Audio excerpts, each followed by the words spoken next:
Hi guys, welcome to Lucky 7 MudMowers. We have a 1977 Dodge camper. We are doing an overhead restore.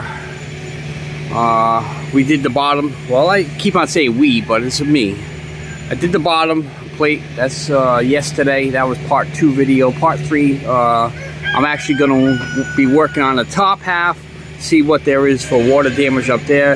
If the water damage is on the bottom, it has to be up top. So we're going to pull off this aluminum here.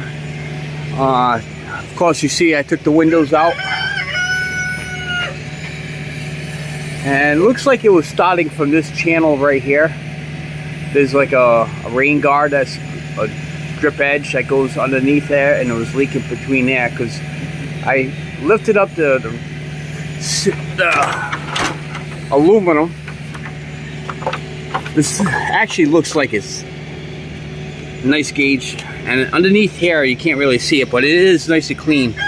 But if you look over here, looks like there's water getting in there. So I'm going to take that stripping off and this aluminum, and then we're going to get some Luan, which is a very thin wood, and we're going to redo this over here.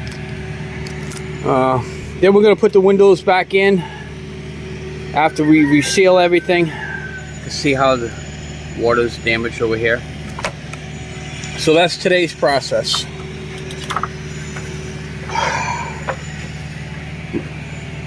So don't forget to hit that subscribe button, hit the like, hit the share. Talk to you guys later.